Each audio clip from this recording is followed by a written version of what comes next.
Hello, everyone. Welcome to Grid Live Wrap Up.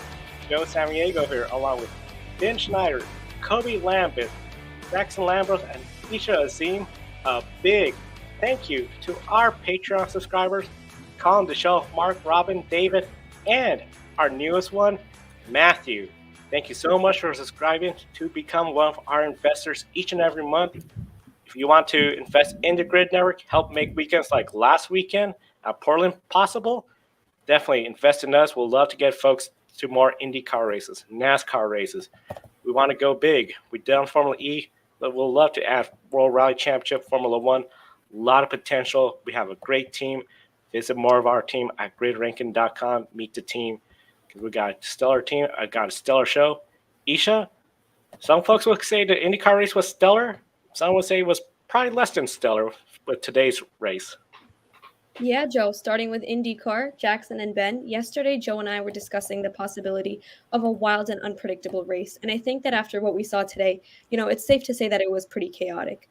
If we're looking at just the first lap incident alone, that involved 9 cars. And then even before hitting lap 10, we saw 2 caution flags given. Also, Colton Herta pulled out of line and went from 15th to 5th place in just the span of 1 lap. Now, many were wondering if he had jumped the start, and traditionally, a driver passing on the outside isn't penalized anyway. So Herta did make contact with VK and Dixon. Dixon ended up hitting VK, and then he also got a penalty for avoidable contact.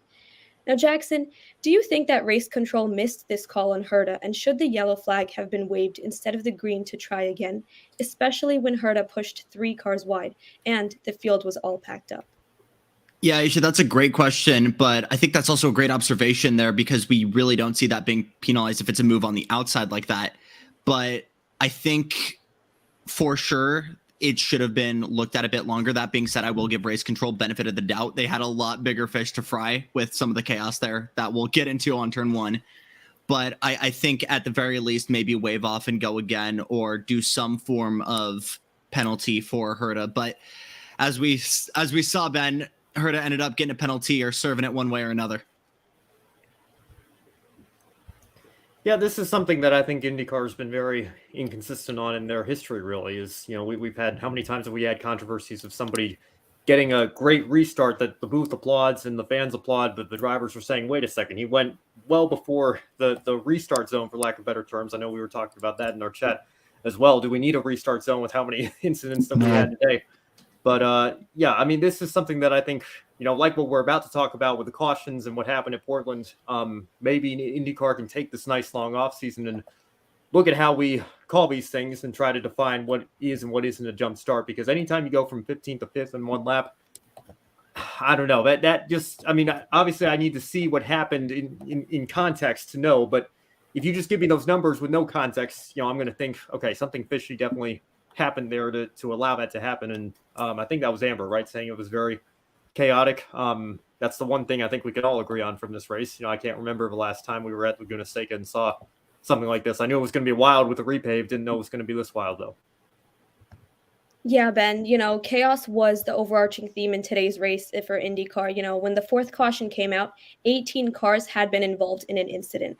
And then the 5th caution came out during the green flag pit stops, and race control decided not to delay, and Pelot was caught outside of the pit road. So race control claimed that there was no delay for caution since it was car-to-car contact, but this did appear to have ruined Alex Pelot's dominant race. So Ben, starting with you, do you think this was a fair call considering what happened last week? Yes. Like I said last week, either it's a caution or it's not. And when there's car-to-car contact especially, or if there's a single car spin and there's no car-to-car contact, if there's a car stopped on the racing surface or outside the racing surface just off the track where it's in a dangerous position, then either it's a caution or it's not. In this case, clearly they thought it was a caution. I applaud IndyCar race control, even though I don't applaud every decision that they made today. I applaud them for making this one because, like I said, if you can't just delay the caution based on where you are in the pit stop cycle. Either something dangerous has happened on track that necessitates you to throw the caution immediately, or it hasn't happened. In this case, it has, and they threw it out right away, despite the fact that Alex Pelot hadn't come in yet. I applaud them for making the decision that they made. Yeah, Ben, I totally agree. I think IndyCar is definitely responding from the criticism that they received last week from the drivers. No, Paddle Ward was really fired up. We were pretty fired up as well here on Grid Live Wrap Up, talking about holding the caution, wait till everyone's pit. Obviously, it sucks for Alex Palou that he was on the wrong end of things today, but he still ended up having a good day, although he didn't win the race. But I think IndyCar is heading in the right direction if they start to be more consistent here with the timing of the cautions. Like as soon as there is a danger, like you were saying, Ben, as a dangerous situation happens, they need to throw the caution right then and there instead of trying to wait till everyone pits and then throw the caution after that. I got a comment there from Adam saying you feel bad for Yuri Vips. It was a crazy race at Laguna Seca. Yeah, Yuri Vips was involved in a little argy-bargy there at the start, and Graham Rahal seemed like he was very angry with Yuri, but I think Graham missed a part. Obviously, it's hard to see, when you're racing out there. That I believe it was Marcus Armstrong who got into Yuri Vips, who ended up getting into Graham Rahal. It was just a very crowded start, and yeah, all the crashes definitely helped Polo today, and especially Scott McLaughlin, who got off at the start and then hit a couple of cars. And I was just reading a comment from McLaughlin saying he hit pretty much everything but the pace car today. Dang, Kobe.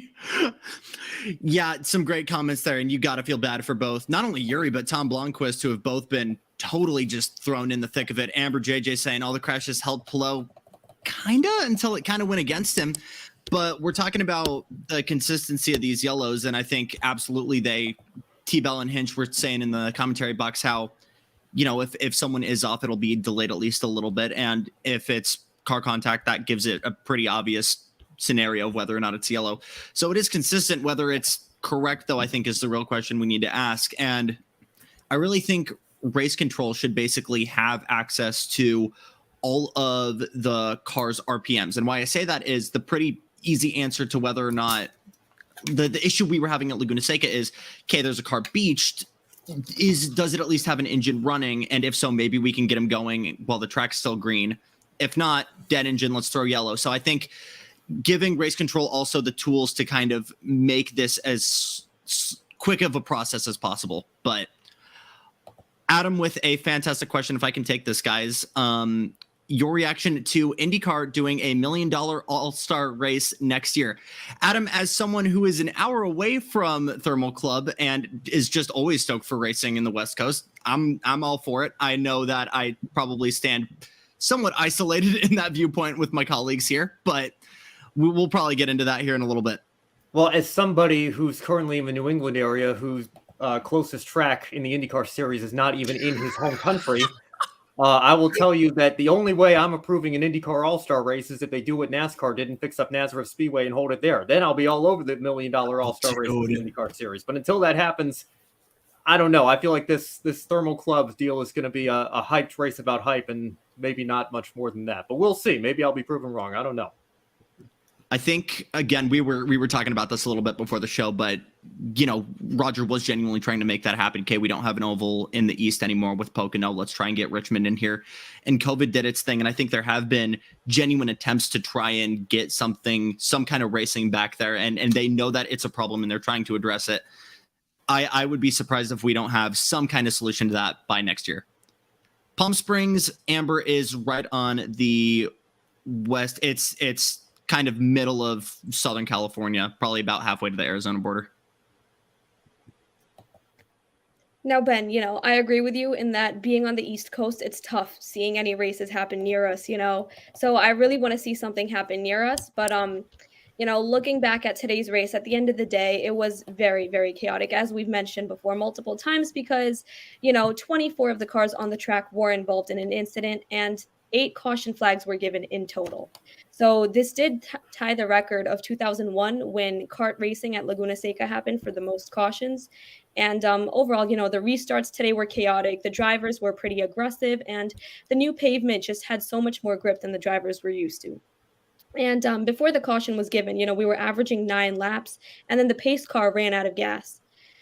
So, Kobe, starting with you, do you think this was a good race, or did this give a bad look with the drivers lacking respect and then race control just trying to navigate through all the chaos? when I was watching today's race at Laguna Seca, I felt like I was sitting at a short track on a Saturday night at a bull ring, based on how chaotic and aggressive the drivers were. Yeah, and we saw at Road America earlier in the season how the drivers they were really having to fight the track there. We saw a lot of the same today at Laguna Seca, which was, I believe today was way more chaotic than what it was at Road America. But although Alex Paulette wrapped up the championship one race early, it goes to show you that you can come down to the finale and there still be a lot to talk about. Just watching this race, there was always something going on all throughout the race, and there really wasn't a dull moment, because, as Calvin Fish likes to say, there was a lot of argy-bargy at the front, the middle, and at the rear of the field. Nobody was safe here. And just looking through the running order, it was just so crazy seeing this driver go from the front to the back, and then by the end of the race we're back at the front again. And in your typical IndyCar race, which usually maybe had 2 or 3 cautions, once they go to the back, they're pretty much going to stay there and not have any chance to advance to the front. Yeah, but Scott Dixon, after all the troubles he had today, and to come back and win the race, and we're going to talk a little bit about that in a moment, this continues to blow my mind to see how well Scott Dixon continues to do, even in the worst possible situations for him. Yeah, Kobe, I think what's also making this race so unique is it's the first time since 2007 that we're at a race in IndyCar and the championship fight is already wrapped up, and that kind of changes drivers' approaches. We don't have to be as conservative. We don't have to worry about it. This is something me and Isha were asking Scott about a couple of weeks ago, right before Portland. But with that out of the picture, you're able to send it late on the brakes, get your elbows out, kind of do some crazier moves, and you've got, for lack of a better term, you've got nothing to lose. So I think that's what led to the racing being so good. And say what you will about the cautions, but it always groups the field back together and it makes it a better show. So I genuinely think it was a fantastic race. Sorry, we're going to me on this one, aren't we? Yeah, no, I thought it was an okay race. I thought the racing that we saw, the bits of it that we did where we actually had some green flag runs was actually pretty decent. But I couldn't help but laugh going back to the pace car thing. I mean, that should just tell you, I guess they didn't fuel the car up enough, expecting that it was going to be a relatively clean race based on the relatively clean races we've had here the last few years. That just, I guess, is the perfect encapsulation of how chaotic this race was, that they didn't fuel the pace car up enough to account for 9 cautions or whatever it was, 9 laps before caution, I guess was the average there. Forgive me, I don't know exactly how many cautions we had today. I know it was close to the record, but it's certainly a chaotic race, and I felt bad that, particularly in the middle there, it felt like we just couldn't even get a restart going. But the actual racing that we saw, I thought was not bad. Yeah, definitely. And, I think this is something that's going to come up towards the end of our show with the one shining moment. But, if we're looking at Scott Dixon, he was involved in the first lap mess and he got a penalty, but he did earn his 56th career win. And Chip Ganassi Racing has won 9 of the 17 races. Penske has won 5, Andretti 2, and Rahal Letterman Lanigan has won only 1. So, Jackson, are you surprised by Ganassi dominating and McLaren having 0 wins this year? I've been a follower of IndyCar and that team since they were Schmidt-Peterson Motorsports, when they pretty much were fighting for scraps regularly with James Hinchcliffe and Robert Wickens. So to answer your question short term, no, not really. Obviously, things have changed a lot since then, and they're fighting more for wins. I just think it was a lot of, for lack of a better term, we'll use some Marshall Pruitt terms here. It was a lot of cartoon anvils this season. A lot of guys were struggling for consistency. A lot of things, I don't want to say it's down to luck, but it's down to making the worst of bad situations. And I think if you're an IndyCar fan, you know that Ganassi dominating is not something new, but it certainly seemed like there were a lot of opportunities, Kobe, where we could have seen McLaren in victory lane and it just didn't come to be. Yeah, a lot of missed opportunities for Aaron McLaren this year. End up in victory lane. We very well could have seen Pat O'Ward in victory lane at the Firestone Grand Prix of St. Pete at the beginning of the season. Remember, like the car shut off for like a brief moment, and Ericsson went around him. And then by the time Pat O'Ward was able to get back in the gas, get the car rolling at full speed again, it was too late by then. So Pat O'Ward could have very well started off the year with the win. So I think the biggest surprise for me is definitely seeing this Aaron McLaren team having 0 wins in 2023. And I'm sure that's going to be frustrating for Zach Brown and everyone at the organization. So they're going to buckle down over the offseason, try to make further improvements to make sure they're putting themselves in the best possible position to win in 2024 with Pato O'Ward, Alexander Rossi, and the newcomer to the team, David Malukas. And as far as Chip Ganassi Racing dominating this year, no surprise at all. Chip Ganassi Racing, top-tier organization, IndyCar, have had a fantastic 2023 season. Alex Palou becoming a two-time champion. Scott Dixon really getting on the roll here at the end of the year, taking the season finale, and Marcus Armstrong winning the 2023 NTT INDYCAR Series Rookie of the Year award. So another great year for Chip Ganassi. Definitely. And, if we look at Josef Newgarden now, he had 4 wins, including the Indy 500 this year, and he came into Laguna Seca being third in points. However, the first lap mess brought out the second caution, and he ended up leaving the track 5th this weekend. Pato O'Ward was 4th, and Scott McLaughlin was 3rd in the standing. Looking at Newgarden, the consistency wasn't there, and despite the wins, he came in 5th in the standing. So, Jackson, how do you view both O'Ward and Newgarden seasons? Was O'Ward successful in being 4th despite being winless? And do you think Newgarden is disappointed despite the 4 wins he had on the ovals, including the 500? O'Ward is for sure a disappointing one, as we were talking about with McLaren earlier. It was kind of a season of could be, should be's for him, but I think there's a lot of takeaways that he can learn for 2024, how hard he can really send it and lean on competitors when going for overtakes and kind of. I'm only saying this because it seems like anything that could go wrong for Pato O'Ward managed to go wrong for keeping him from getting a win this year. But I think that is things that he's going to learn to overcome. And I think, again, a lot of things he can take away. Talking about Newgarden, I think it would have been awesome to see him come back and, bring the championship fight to Palou, but already at Gateway, we were thinking that was going to be almost impossible. That being said, I think taking 4 out of 5 for the ovals is absolutely something that's worth celebrating. And I struggle to think of a oval performance in a season as dominant as that, Ben. Yeah, and looking at starting Pato O'Ward's season, I think he had a really good season, all things considered. Obviously, he certainly wants to get that win for his Arrow McLaren bunch, especially with the performance we've seen from them in the last couple of years. But I think it's really going to be a character building year for him. He's gonna learn about all of the things he's gone through this year.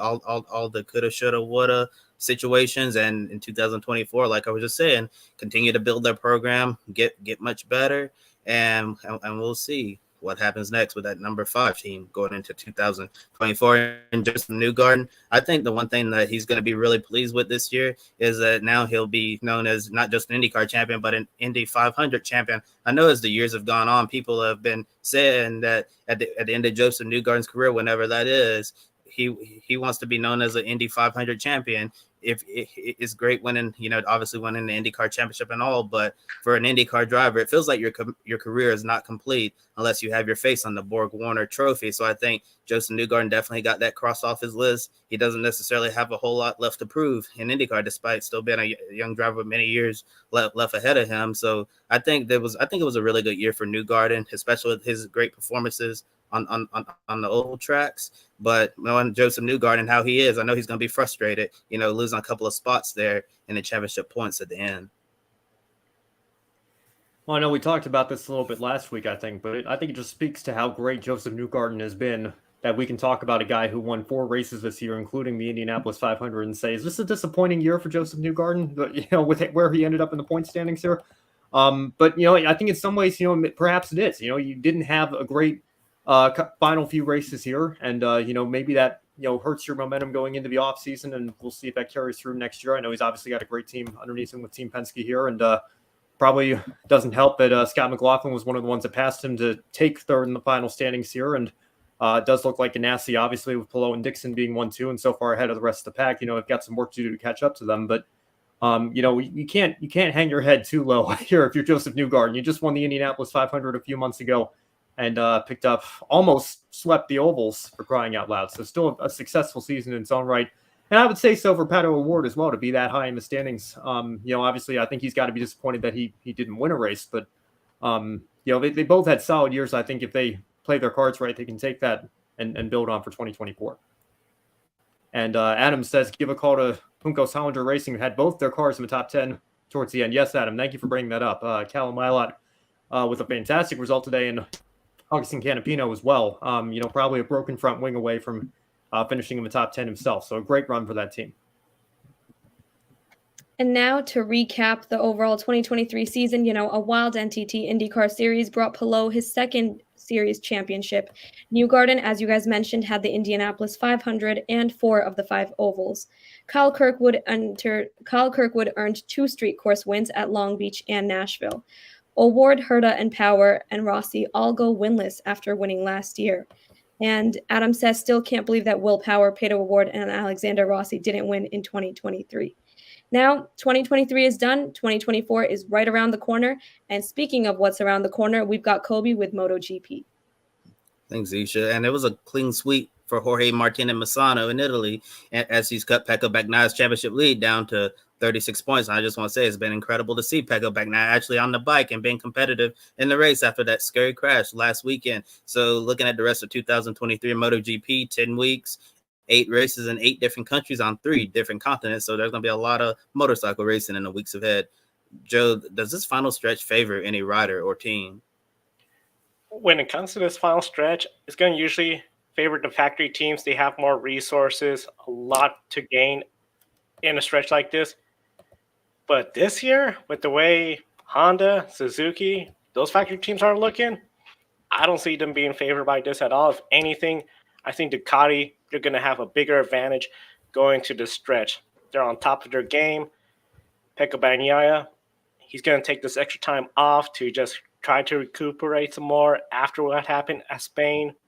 Try to be near 100% when we go racing to India.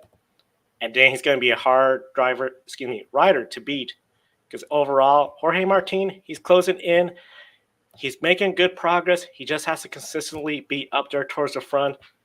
Bezzecchi, that 46 VR Mooney team, they're looking stellar right now. But we've had some rough races where it just seems like you expect they're going to do great, and then they drop the ball, a DNF, a poor race weekend. Overall, the Ducati factory team, I think, has to be looking really good. KTM, I think they could put together some solid runs, but as we saw today with Brad Binder and his luck, I just think they're not exactly at championship caliber. I think it's going to be Pecco Bagnaia wrapping up early this championship in MotoGP. Yeah, but looking at 36 points, I'm saying, Pecco Bagnaia could have some bad luck here and there, and Jorge Martin might be up there. So I think Jorge Martin might have a chance to get up to Pecco Bagnaia. And looking at today's results, the Ducati rider ended up sweeping the podium with Martin, Marco Bezzecchi, and Bagnaia. But one of the biggest surprises of the day, got to give a call to Danny Pedrosa, who nearly got a podium finish, the best KTM rider. Second was Brad Binder, who went down but kept on racing. Mathematically, everyone is still in the championship hunt, but that will change in India. With 8 races remaining, Brad Binder is 110 points behind. He really needs to gain at least 13 points per race on Bagnaia, which is a really, really difficult task. And Joe, I know you basically already answered this question. Is the championship really out of reach for Brad Binder at this point? I really think it is. It's probably just going to be a 2-horse race. I think it's going to be a 2-horse race now, as you said. Yeah, Pecco Bagnaia, if he starts going back to where we saw from him in 2021, where he was winning or crashing out, if he got in a streak like that, game on. Brad Binder is back in it again. But Brad Binder, today he was running up towards the front, a solid day. The bike got out from under him. He was able to keep going, which was great. The bike just skidded. He didn't go into the gravel trap. It didn't destroy the bike. So that was a big break for him. Overall, the KTMs, they are looking pretty fast, but it seems that it's only Brad Binder making that effort. Jack Miller not having a good race at all. What we're seeing with Danny Pedrosa in the other KTM in the wild card seat, it's just amazing. And really, this weekend, I think KTM, despite looking at potentially a couple podium finishes slipping away, I think they have to feel pretty good of where they were a year ago to where they are now. But still, I just think the timing of this year with the dominance of Ducati, KTM, I think Brad Binder, if they could get a top 3 in the points, they're going to feel really happy about that. I think they could really go after the 46 Mooney team of Marco Bezzecchi. Yeah, for sure. And looking at the race at Misano as a whole, this probably one shining moment where Danny Pedrosa. I was just very impressed for a rider like him who doesn't race every single week, like almost all of these MotoGP riders on the grid, and for him to come out there and to be out there being competitive on the KTM, I thought that was a really impressive performance for him, because not a lot of riders could be able to do what he did today. So a really great day for Pedrosa and KTM. And the next stop for MotoGP is the Grand Prix of India on September 24th. We'll recap the sprint race and preview the Grand Prix on Grid Live pre-race on Saturday at noon Eastern. And be sure to subscribe to the Grid Network here on YouTube. Next, I'll turn it over to Isha to discuss the NASCAR Cup Series playoff race from Kansas. Thanks, Kobe. So, looking at NASCAR, the playoffs are off, and the regular season champion is in trouble. Martin Truex Jr. was out early. He finished 36th place and is below the cut line by 7 points in Bristol. However, for the 45 Toyota, there is jubilation as Tyler Reddick advances to the round of 12 for the first time in his career. The third time the 45 car won at Kansas with 3 different drivers, and the 2311 came out big. Bubba Wallace had a strong race until he hit the wall, and he is now 19 points below the cut line. Christopher Bell is only 13 points above the cut line, and Denny is 49 above the line, third behind the 2 winners. So, Joe, while Reddick and Hamlin probably feel good entering Bristol, for Toyota to have 3 Toyotas in trouble, how concerning is this for Wallace, Truex, and Bell? It's not looking that good when it comes to Bristol. We know Bristol is not exactly the big wild card like Talladega. The big thing is, Bubba Wallace, he doesn't exactly have the greatest track record at Bristol. Martin Truex Jr., he's hitting the wrong time to have this kind of bad luck. He could run up towards the front, but we know it's going to be pretty aggressive. He could get caught up in a mess, racing hard with somebody or somebody else's mess. We know with Bristol, quite often you see a crash start occurring, and then you're going to collect 5 or 6 others just because there's so many cars in a short track all getting jumbled up in a mess. So for Toyota, this can't be exactly the greatest feeling out there. And the big thing too, Christopher Bell, 13 points above the cut line. I think Ben will agree with me. Last year, what he did at Martinsville, the Roval, was impressive. He can't afford to just count on, we're going to go out there and win at Bristol. He needs to put out to get a solid round next round, assuming he advances. But for Toyota, this isn't exactly a great start to the playoffs. Let me just get on the soapbox for a minute or two. I promise it'll be quick, Joe. But can we just talk about the regular season champion, Martin Truex Jr. here, after 2 races in a 3-race round, being below the cut line going into... I mean, you've got to be kidding me. I just can't wrap my head around that. I know people like the system. I know people like the chaos and entertainment that it provides. But if we're going to do this, if we're going to have a regular season champion, can we at least give the regular season champion a first-round bye or something? Because clearly 15 playoff points or whatever the bonus is isn't enough. And you're telling me that a puncture is going to knock Martin Truex Jr. potentially. He could go out and win Bristol at this point, and save his season there. But it has him in a position where he might have to do that to get out of the first round as the regular season champion. Just mind-boggling. But I'll stop there. I'll give some legitimate analysis now regarding Toyota. And but Joe, you mentioned Bubba Wallace. One of the biggest moments that I think Bubba had in that Petty 43 car was, I don't know if you remember, his spring race in 2018 when he actually drove up to the front, I think past Brad Keselowski, passed Kyle Busch for the lead on merit and led a bunch of laps that day and ended up fading there towards the end. I think whatever adjustments they made, just kind of sunk them towards the back there. I know he was really dejected after that race, but it was a great run for him. So, it's not like he's never had any sort of success at Bristol before. I don't know if Toyota's short track program is going to be enough to, put him in a comfortable position, even being 14 points or 19, whatever it is there below the cut line. Going into that race, he definitely needs a strong race, if not a win, to guarantee it and not have to worry about the points and the calculations there. But certainly for Truex, of course, like I said, I have no idea how he ended up below the cut line, but he is, and he certainly can't be feeling comfortable there. And Christopher Bell, like you mentioned, Joe, you can't just rely on these Hail Mary wins in the third and final race in these rounds to get out of to advance through the playoffs here. It worked for Christopher Bell last year. I don't think it's something you can rely on. So if you're Toyota, even if you're Denny Hamlin there, 49 points, got to feel pretty good. But if you have something that happened to Martin Truex today and the guys, like say Bubba Wallace wins both stages and Ricky Stenhouse is second in both stages, I don't predict that that's going to happen, but theoretically it could. And Denny Hamlin's 36 and he's not gaining any points. Well, then, he's not safe either. So there are no guarantees with this system. That's why people love it, I guess. It's obviously not for me. but we'll see what happens going into race 3 in the round of 16 here when it comes time for that next weekend. One of the things I was going to say, definitely when it comes to the number 1 seed, because we saw this last year where in the Xfinity Series, the regular season's champion was not the points leader entering the playoffs. Oh, yeah. I feel this is something where NASCAR should look into adjusting that. I don't know if exactly a first round bye. Maybe we've heard people talk about that. Maybe a greater points advantage. But I just feel like 15 points is not enough because, as we saw, Truex, one bad race, he's done. If he just has a poor qualifying session and the field stacks up in front of him, he blows the radiator, season's over. And we've been talking all year long about, will Truex return? Will he return? He's coming back, but it has to then be deflating. It's like, and you're out after 3 playoff races. Just tough break for that team to be in a tough situation. Yeah, Joe, we had that whole discussion on the Encore show last year. AJ Allmendinger won the regular season championship, and then they reset everything after you apply his 15-point bonus for winning said regular season championship, and he's the number 4 seed. I mean, I don't understand. I really don't understand. But that's the way it is, I guess. We'll see if we can, come up with something that provides a little bit extra reward. Because if we're going to do this, if we're going to have a trophy presentation, and if Cole Purd and Martin Truex Jr. are going to stand there and the Monster Energy girl has the biggest smile on her face because they don't care. They want the actual trophy at the end of the year, which thankfully they got based on the dominant season that they had.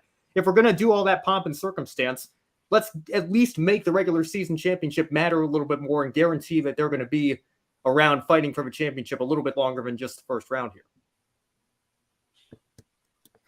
Yeah, thank you for those passionate thoughts, Ben. And, now if we turn towards Brad Keselowski and Ford, Keselowski found himself up front and having a solid day, 33 points above the cut line. And he was the highest Ford driver. And when you look at the other Ford drivers, we didn't exactly see some great days. So, we saw Ryan Blaney have a pit problem, Chris Buescher hit the wall, and Logano salvaged a top 5 finish after overtime.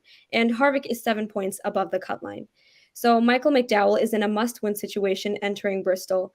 And Ben, do you think Ford could risk seeing more than one driver being eliminated next weekend?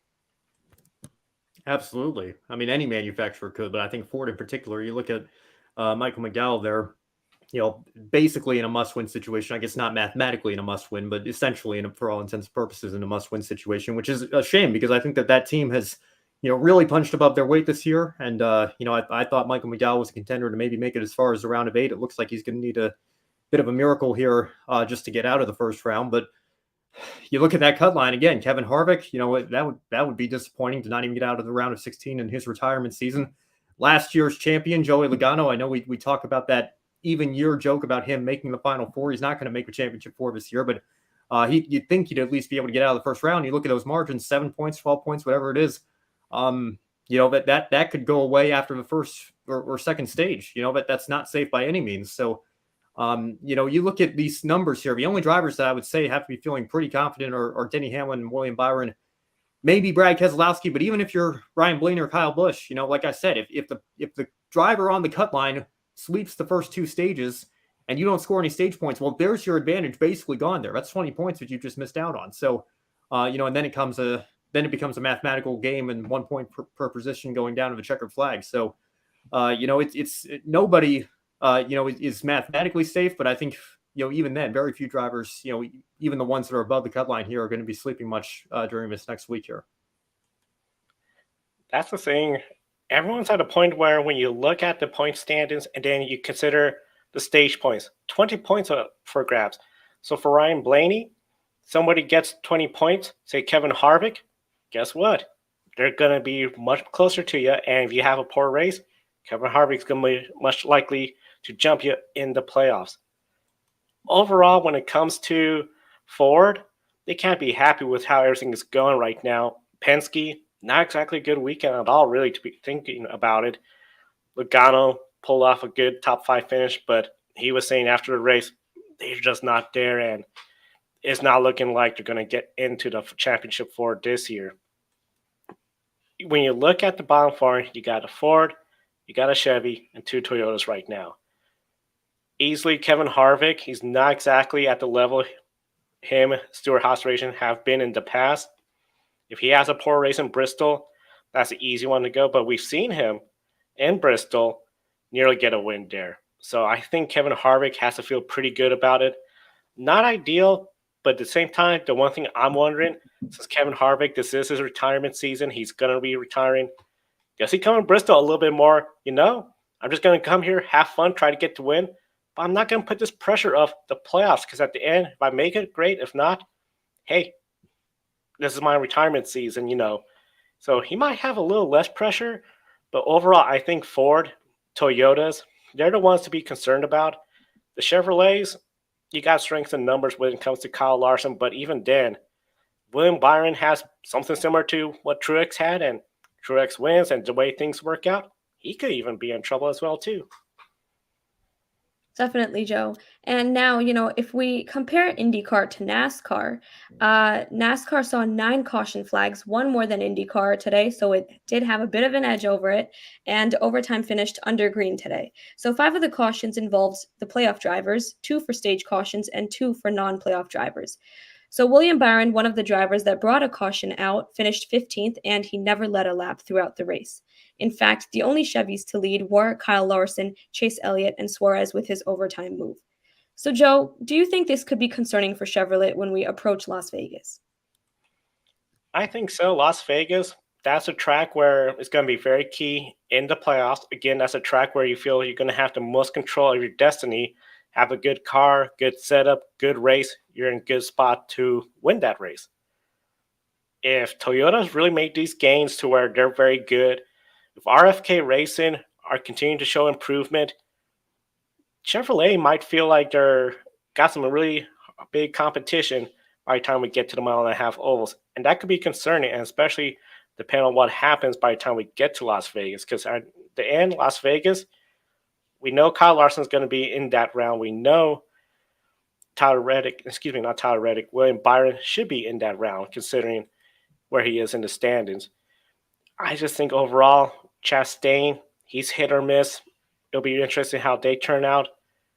Chevrolet, I think they have to be a little bit nervous about the idea that what we saw today may not be that great for Las Vegas, and that's going to be a very critical race.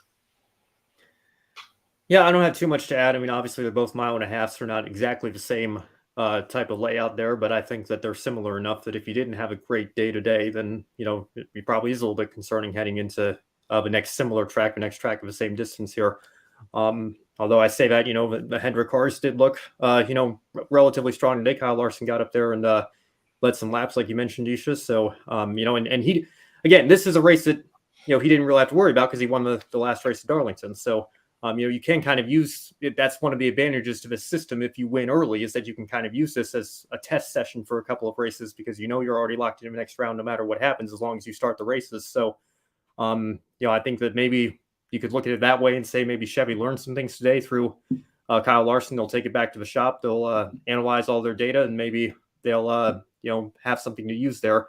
And I see it looks like tech inspection is complete and there are no issues. So there you go. We can take the "un" off of the results there. The results are official. Yep, and now that we've got the official results, Ben, we'll be heading over to you for the World Rally Championship. Thank you, Isha. Rally Acropolis is in the books, and in a surprise, Kalle Rovanpera took the win after Sebastien Ogier had 2 punctured tires after taking a big lead, and with a broken suspension, he had to retire. So only 4 drivers are left in the championship hunt: Rovanpera, Elfyn Evans, Terry Neuville, and Ott Tanak.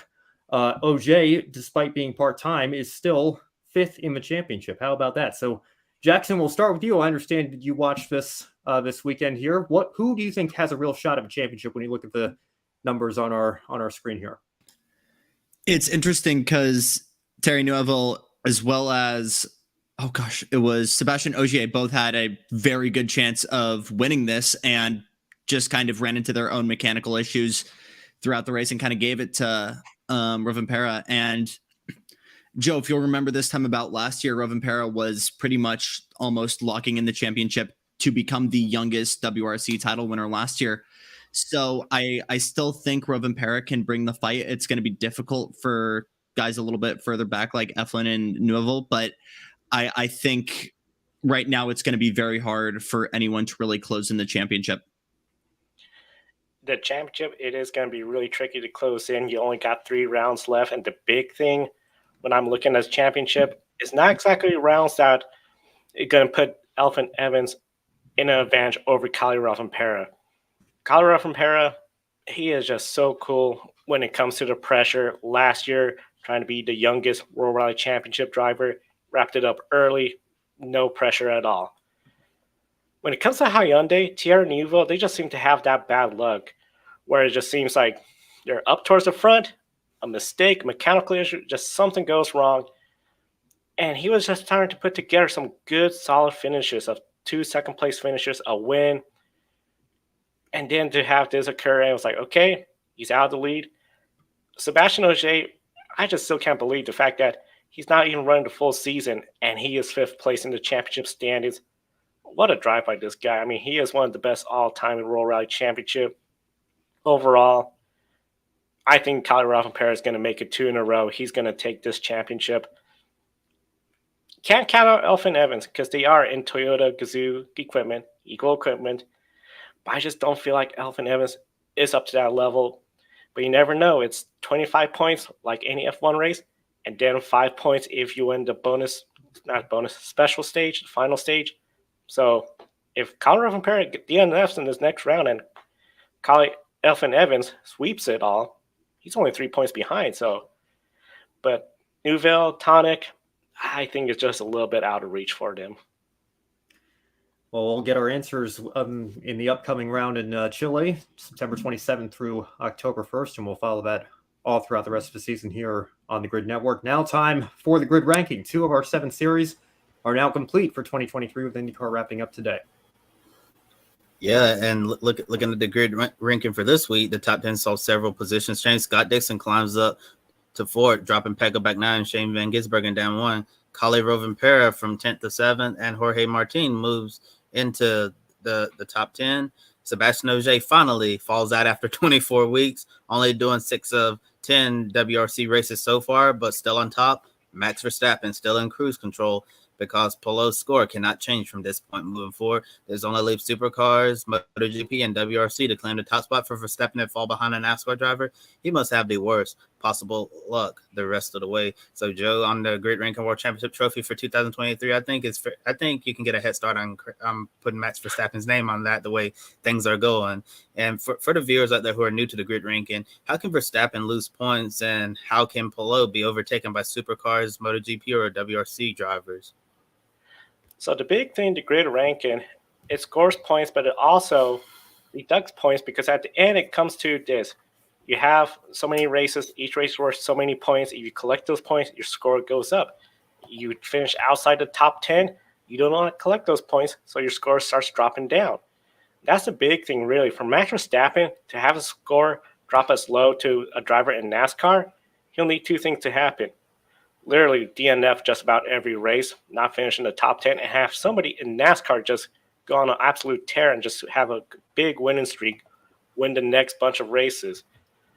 Alex Palou, his season's over, so really for anyone to take over, they need to do that. They need to put together some winning performances in supercars. I mean, when you're looking at Kalle Rovanpera, he only has 3 races left. If he was to win those 3 races, can he get up to Alex Palou level? Maybe, maybe not.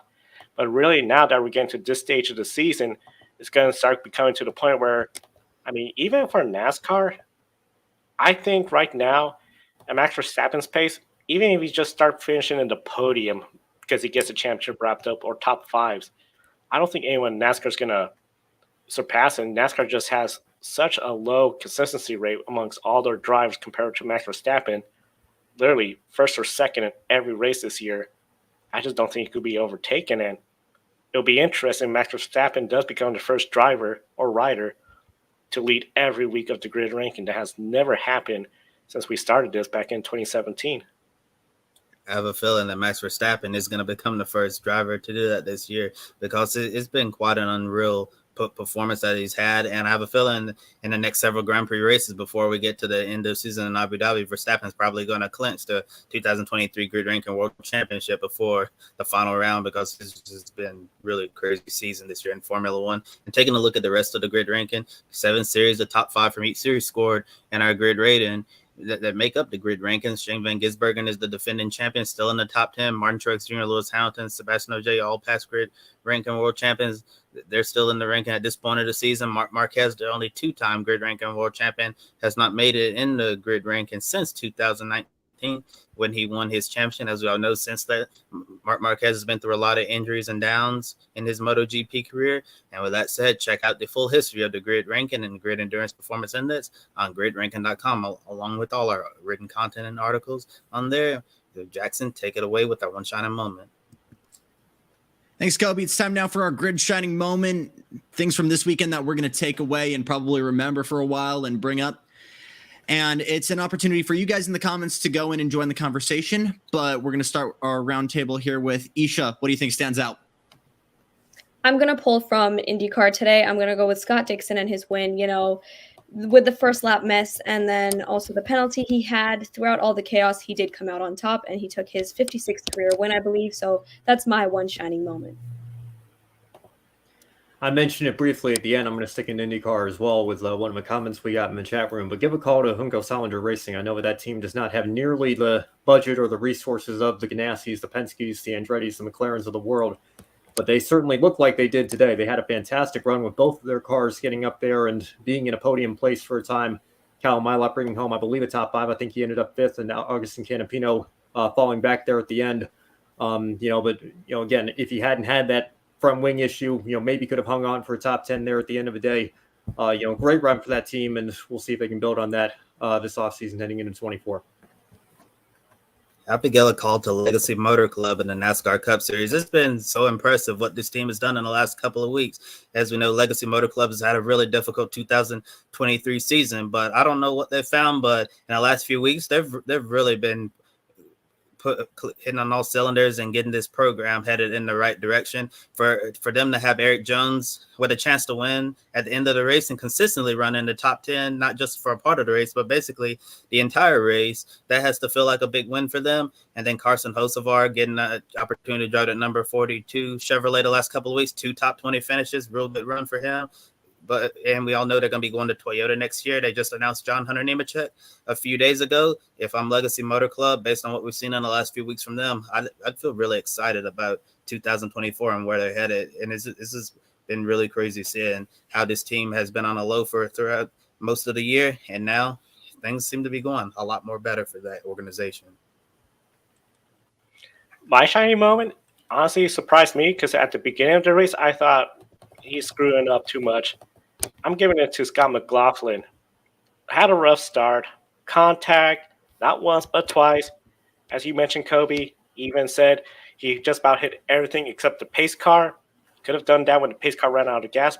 But he somehow pulled together a strong run, came up towards the front, drove very aggressively to claim third place in the championship, and he was 5th place. He had to overtake Pecco Bagnaia and his teammate Josef Newgarden.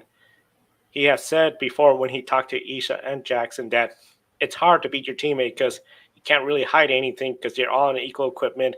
And he knows with Tim Cindric there, Josef Newgarden, what he did to get third place, huge effort for him. And at the end, he was probably just relieved to get out of the car and then to be told, you got it, because Pecco Bagnaia, with the way the fuel strategy did not work out in his favor. You're 3rd place in the championship.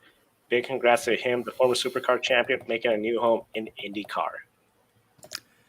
Shining moment for me is something that we somehow have not talked about all weekend. It is Toyota Gazoo Racing giving a 1-2 finish in Fuji for the 6-hour race there. Huge thing for the first hypercar race there. Just a fantastic thing for that team and just for any endurance racing fans.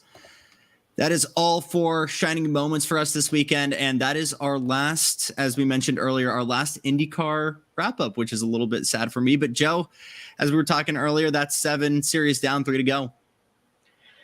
3 to go. Lot of racing still left ahead, and especially a lot of time for pick a winner as well, too. And, of course, do not miss out on more of our programs. We got NASCAR, Formula One, World Rally Championship, MotoGP, and Supercars, including the Bathurst 1000. You don't want to miss that. Subscribe, hit the bell icon so you don't miss any of our programs. We're on social media, whether it's Twitter, now X.com, gridranking.com, of course, TikTok, Instagram, see more of our stuff, including past stuff as well. A big thank you to our Patreon investors, Colin Show, Mark Robin, David, and Matthew, our newest one. Without them, we can't pay the bills. We're making it through. We got a great team here. We're ready to go to the track. They're helping us get closer and closer to that goal. And big thank you to the folks at Buy Me a Coffee, YouTube Super Chats. If you're watching us live, hit the Super Chat button. We'll read your question on the air. Or if you're watching us and it's not live, hit the thanks button, and we'll definitely thank you in the comments as well. We acknowledge your support for everyone here at the Grid Network. For Isa, Jackson, Kobe, and Ben, I'm Joe. Thank you for watching Grid Encore tomorrow, then Grid tonight, Wednesday, and then we'll do this all over again next week with Grid Live. Thank you for watching us right here on YouTube. Be sure to subscribe and check out some of our other videos, including Life on the Grid, where we interview folks from the motorsports industry. Thanks for watching. We'll see you next time.